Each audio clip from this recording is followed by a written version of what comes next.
اور اللہ کی راہ میں اس کی زکوٰۃ نہیں دیتے یا خرچ نہیں کرتے تو اس کے متعلق قرآن کیا کہتا ہے سنیں، جہنم کی آگ تپائی جائے گی، بھڑکائی جائے گی۔ یہ تو وہی ہے جو تو نے اپنے لیے خزانہ کر کے رکھا تھا، یہ وہی ساری چیزیں ہیں جو تو نے اپنے لیے سیف کر کے رکھا تھا۔ فذوقوا ما کنتم تکنزون، جو کچھ تم جمع کرتے تھے اب چکھو آج کے دن، آج اس کو چکھو، یہ کہا جائے گا، اس کو چکھایا جائے گا اور عذاب میں مبتلا رہے گا۔ کچھ چیزوں کا دکھاوا کر لینے سے زکوٰۃ نہیں ہوتی، زکوٰۃ کا مال پورا کا پورا حساب کرو، حساب کے ساتھ نکالو اور مستحق تک پہنچاؤ۔ روزہ ایک اعتبار سے جسم کی تمام فاسد اور تمام تر بری بیماریوں کو ختم کرنے کا ذریعہ بھی ہے۔ اسی طرح سے اللہ تعالیٰ نے جب آپ کو مال دیا ہے تو اس مال کی حفاظت کا بھی طریقہ اللہ نے بتایا کہ سال میں ایک مرتبہ تم اپنے مال کی زکوٰۃ نکال دو تو یہ مال کا میل نکل جائے گا۔ اس کو احادیث کریمہ میں بھی بیان کیا گیا ہے۔ آپ اگر دن بھر کام پہ رہتے ہیں تو 2 دن ہو جائے، 4 دن ہو جائے، 8 دن نہ ہو، 8 دن ہو جائے، اگر آپ نہاتے نہیں تو آپ کے بدن سے بدبو آنے لگ جائے گی اور لوگ قریب آنا چھوڑ دیں اور یہ جسم کی بدبو بڑھتی چلی جائے گی۔ اس کے لیے آپ کو نہانا ضروری ہے۔ کوئی بھی آدمی ہو دنیا میں وہ اپنے جسم کی صفائی کے لیے نہاتا ضرور ہے، کوئی 2 دن میں، کوئی روزانہ، کوئی 3 دن میں، لیکن نہاتا ہے۔ اسی طرح مال کو بہت دنوں تک اگر کوئی جمع کر کے رکھا ہے تو دنیاوی میل اس پر چڑھ جاتا ہے، اور اگر اس کو وہ نہیں پاک کیا تو اس مال کی بدبو اسے ڈس لیتی ہے، اور اس مال کی بدبو اسے بد اخلاق بنا دیتی ہے اور عیاش بنا دیتی ہے۔ جن لوگوں کے گھر میں زکوٰۃ کا 1 روپیہ بھی باقی رہا، گویا کہ ان کے مال میں پورا حرام پیسہ باقی رہا، اور حرام جب تک گھر کے اندر رہے گا اس کے خیالات بھی فاسد خیالات ہوں گے، اس کے اخلاق بھی گندے اخلاق کی طرح بڑھتے رہیں۔ حرام مال کسی کے گھر میں ہے تو اللہ کے فرشتے اس گھر کے آس پاس تک نہیں آتے ہیں۔ حرام مال جس کے گھر میں جمع کیا ہوا ہو وہ ایسی ہی بدبو دیتا ہے، اللہ کے فرشتے اس کے قریب نہیں آتے ہیں۔ اسی لیے میرے عزیزو، زکوٰۃ کا نظام لوگوں کو ایسا لگتا ہوگا کہ یہ صرف دان دینا ہے، جیسے دوسرے دھرموں میں ہے، دوسرے ادیان میں ہے، جسے دان جس کو کہتے ہیں کہ جس کو جتنا چاہے وہ دان دینا چاہیے، اور اس کے ہاں ان لوگوں کو بڑھا چڑھا کر کے بھی بیان کیا جاتا ہے۔ دان ایک خیرات ہو گئی، وہ نفل ہے۔ اسلام میں وہ دان دینے کا وہ تو ایک بہت بڑا الگ طبقہ ہے، یعنی خیرات کرنا، لیکن زکوٰۃ جو ہے یہ صرف خیرات نہیں، یہ فرض ہے۔ جیسے آپ کے لیے فرض یہ نماز فرض ہے، جمعہ آپ کے لیے فرض ہے، اسی طرح سے صاحب حیثیت کے لیے زکوٰۃ فرض ہے، اور اگر اس نے زکوٰۃ نہیں نکالا تو اس کے متعلق قرآن کیا کہتا ہے سنیں، والذین یکنزون الذهب والفضة ولا ينفقونها فی سبیل اللہ فبشرهم بعذاب علیم۔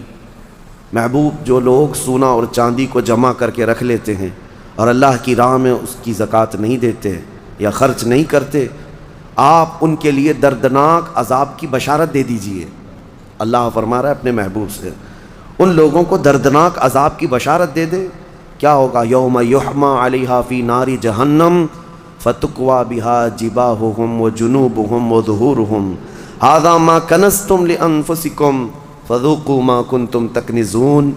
اللہ فرماتا ہے جس دن آگ تپائی جائے گی، جہنم کی آگ تپائی جائے گی، بھڑکائی جائے گی، تو اس آگ کے ذریعے سے ان کی پیشانیوں کو داغا جائے گا، ان کے بازوؤں کو داغا جائے گا، ان کے پیچھے والے حصے کو داغا جائے گا اس گرم تپی ہوئی آگ سے، اور پھر اس سے کہا جائے گا ھذا ما کنزتم لانفسکم، یہ تو وہی ہے جو تو نے اپنے لیے خزانہ کر کے رکھا تھا، یہ وہی ساری چیزیں ہیں جو تو نے اپنے لیے سیف کر کے رکھا تھا۔ فذوقوا ما کنتم تکنزون، جو کچھ تم جمع کرتے تھے اب چکھو آج کے دن، آج اس کو چکھو، یہ کہا جائے گا، اس کو چکھایا جائے گا اور عذاب میں مبتلا رہے گا۔ یہاں تک کہ یہ تو قیامت کے دن کے عذابات کا ذکر ہے۔ میرے عزیزو، یہ جو وعیدیں آئی ہیں ان لوگوں کے لیے ہیں جنہوں نے اپنے مال کا حق اللہ کی راہ میں نہیں دیا۔ آپ دیکھیں اللہ کریم نے جو کچھ بھی دیا ہے آپ کو، یہ آپ کی اپنی محنت نہیں۔ جو اگر یہ سمجھتا ہو میں نے اپنے خون پسینے کی محنت سے یہ سب کمایا ہے، یہ خام خیالی ہے میرے عزیز۔ اللہ تبارک و تعالیٰ اگر نہ دینا چاہے تمہاری ناک زمین پر گھس جاتی، وہ ایک سکہ بھی تجھے نہ ملتا۔ رب تعالیٰ کی یہ عنایتیں ہیں جو تمہیں مال دیا، لیکن جس نے دیا کیا تم سے اس نے پورے آدھے مال کا تقاضا کیا؟ رب تبارک و تعالیٰ نے یہ فرمایا کہ تم کو اگر 1,00,000 روپے کی قیمت کی کوئی چیز آج دنیا میں دی گئی تو 50,000 اللہ کی راہ میں دے دینا، یا 1/4 25,000 دے دینا، 1 پاؤ حصہ دے دینا۔ نہیں، دنیا تو تقاضا کرتی ہے پرسنٹیج کا۔ یہاں رب تبارک و تعالیٰ نے پورے سال میں، وہ بھی انکم پر نہیں، سیونگ پر۔ یاد رکھو، دنیا کی جو ٹیکس ہیں، جتنی بھی ڈپارٹمنٹ ہیں، وہ تمہارے انکم پر ٹیکس لگاتی ہیں۔ انکم جتنی ہو رہی ہے اس پر ٹیکس ہے۔ انکم ٹیکس کیا ہے؟ آپ جتنا کما رہے ہیں اس پر ٹیکس آتا ہے، لیکن میرا مولا تمہارے انکم پر نہیں۔ تم سال میں کروڑ روپے بھی کماتے کیوں نہ ہو، لیکن اگر بچتا کچھ نہیں ہے تو زکوٰۃ کچھ بھی نہیں، زکوٰۃ کچھ بھی نہیں ہے۔ ہاں، جو سیونگ ہے تمہارے پاس، جو بچی ہوئی چیز ہے، اس کے لیے رب تعالیٰ فرماتا ہے جو بچا کر تم نے رکھا ہے، اب اس کا آدھا نہیں، اس کا پاؤ نہیں، اس کا 10واں حصہ نہیں، اس کا 20واں حصہ نہیں، بلکہ اپنے پورے مال کا 40واں حصہ 2.5% صرف اللہ کی راہ میں ادا کیا کرو۔ باقی 97.5% تمہارے پاس سیف رہتا ہے، 97.5% تمہارے پاس۔ مجھے حیرت ہوتی ہے زکوٰۃ کے اس نظام کو، کبھی میں سوچتا ہوں اتنا 2.5% نکالنے سے ہوتا کیا ہے؟ کس کا بھلا ہوگا؟ نکالنے والے کا کیا نقصان ہونے والا ہے؟ کچھ بھی نہیں۔ اور جس کو دے رہے ہیں اس کا کیا ہوگا؟ نہیں۔ یہ رب ذوالجلال کی حکمت بالغہ ہے۔ آپ کو میں بتاؤں، رسول اقدس صلی اللہ تعالیٰ علیہ وسلم کے زمانے میں جو غربت تھی مدینے کی، وہ ایسی غربت تھی کہ صحابہ کے پاس پورا جسم چھپانے کے کپڑے بھی نہیں تھے۔ کسی کے پاس 2 کپڑے، کسی کے پاس 1 کپڑا، اور کھانے پینے کی اشیاء کی ایسی قلت تھی کہ وہ صرف 1 یا 2 کھجور پر پورا دن گزار لیتے تھے۔ ان کے پاس ہتھیار خریدنے کے لیے پیسے نہیں تھے، جو جنگوں میں ایسی لکڑیاں لے کر چل پڑتے تھے۔ غربت کا عالم یہ تھا۔ آپ کو میں بتاؤں، جنگ بدر جو ہوئی ہے 17 رمضان المبارک کو، 313 صحابہ میرے آقا کے ساتھ گئے تھے بدر کی وادی تک، 160 کلومیٹر۔ لیکن آپ کو پتہ ہے ان 313 صحابہ کے درمیان صرف 4 گھوڑے تھے، 4 گھوڑے۔ آپ سوچ سکتے ہیں 4 گھوڑے تھے صرف جس پر سواری کی جا سکتی ہے 313 لوگوں کے پاس۔ وہ غربت کا عالم تھا، لیکن نبی کریم صلی اللہ تعالیٰ علیہ وسلم نے یہ زکوٰۃ کا نظام قائم فرمایا۔ میں آج آپ کو بتاؤں کہ حضور پاک کی وفات ظاہری کے بعد صدیق اکبر کا زمانہ آیا، 2.5 سال صدیق اکبر نے خلافت کی۔ اس کے بعد سیدنا عمر ابن خطاب کا زمانہ آیا۔ اب دور خلافت عمر میں حضرت عمر فاروق کی خلافت کا دور ہے۔ اب زکوٰۃ کا نظام بڑھ چکا تھا، اسلام کی سرحدیں بھی بہت دور ہو چکی تھیں، بہت پھیل چکی تھیں۔ یمن کے گورنر سیدنا معاذ ابن جبل رضی اللہ تعالیٰ عنہ، صحابی رسول ہیں، وہاں کی زکوٰۃ کلیکٹ کرتے ہیں اور وہ زکوٰۃ مدینہ بھیجتے ہیں حضرت عمر کے پاس، خط لکھ کر کے، امیر المومنین، یمن کے غنی حضرات کی یہ زکوٰۃ ہے، فقرائے مدینہ میں اس کو تقسیم کر دیا جائے۔ جب مال مدینے پہنچا، سیدنا عمر فاروق رضی اللہ تعالیٰ عنہ نے لیا، مدینے میں اعلان کیا کہ یمن سے زکوٰۃ آئی ہے، جو مستحقین ہیں وہ آ جائیں۔ 3 دن تک مسلسل اعلان ہوتا رہا، مدینے میں ایک آدمی بھی زکوٰۃ لینے والا رہا ہی نہیں۔ ہر ایک اتنا کیپیبل ہو چکا تھا کہ زکوٰۃ دینے والے تھے، مدینے میں لینے والا کوئی تھا ہی نہیں۔ یہ اتنا جلدی کیسے ریولوشن آیا؟ اس غریبی سے کیسے لوگ اس منزل تک پہنچے؟ حضرت عمر فاروق رضی اللہ تعالیٰ عنہ نے پوچھا کہ مدینے میں کوئی آنے والا نہیں ہے زکوٰۃ لینے کے لیے؟ یہ وہی مدینہ ہے، جب آئے تھے تو ان کو پانی کی قلت تھی، پانی بھی نہیں پی پا رہے تھے، پیسے دے کر خریدنا پڑتا۔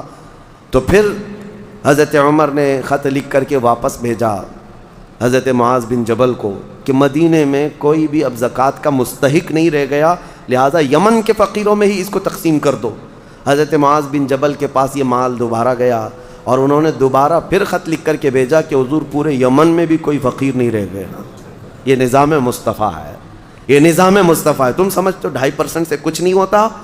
بہت بڑا ریولیوشن آتا ہے، بہت بڑا انقلاب آتا ہے، کیونکہ یہ حکم اللہ کا ہے، اور جب یہ صحیح جگہ پر پہنچے گی تو رب ذوالجلال وہ اس کی شان قدرت ہے کہ اس کس غریب کو اٹھا کر غنی بنا۔ ہم نے اس نظام کو یوں سمجھ لیا ہے کہ ایک فیشن ہے، برسوں سے چلا آ رہا ہے۔ کچھ لوگ جو ہے کچھ ٹاول بانٹ دیے، کسی کو لنگیاں بانٹ دیے، کسی کو ٹوپیاں بانٹ دی اور سمجھتے ہیں زکوٰۃ ہو گئی، زکوٰۃ ہو گئی۔ اور کچھ عورتوں کو کپڑے بانٹ دیے، کچھ جگہ پر جو ہے کسی کو افطار کٹ دے دیا، یہ زکوٰۃ ہو گئی۔ کچھ چیزوں کا دکھاوا کر لینے سے زکوٰۃ نہیں ہوتی۔ زکوٰۃ کا مال پورا کا پورا حساب کرو، حساب کے ساتھ نکالو اور مستحق تک پہنچاؤ۔ یا اگر کسی کو وکیل بناتے ہو اپنی زکوٰۃ کا تو پھر اس وکیل کے ذریعے سے مستحق تک اس مال کو پہنچاؤ۔ آپ کو میں ایک بات بتا دوں، رب ذوالجلال تمہیں دنیا میں بھی کبھی شرمندہ ہونے نہیں دے گا اور آخرت میں بھی۔ آؤ اللہ رب العزت کی بارگاہ میں دعا کرتے ہیں کہ مولا کریم ہمیں دنیاوی مال اور حرص سے محفوظ فرمائے، اور رب قدیر ہمیں اس کی بارگاہ میں جانے کے وقت پاک و صاف اور ستھرا چہرہ لے کر جانے کی توفیق عطا فرمائے۔ مولا رمضان المبارک میں غربائے امت پر تو رحم فرما دے۔ یمن، شام، فلسطین، عراق، افغان، برما، جہاں جہاں مسلمان قسم پرسی کے عالم میں ہے، اے رب کائنات اس رمضان میں انہیں کشادگی عطا کر دے، ان کے لیے امن و امان پیدا فرما دے، ان کے دسترخوان کشادہ فرما دے، انہیں خوشحالی کی طرف لے آ۔ اے اللہ تیرے حبیب کی امت جو بلک رہی ہے اس کی تو دستگیری فرما۔ وصلی اللہ تعالی علی خیر خلق محمد وآلہ وصحبہ اجمعین، وآخر دعوانا ان الحمد للہ رب العالمین۔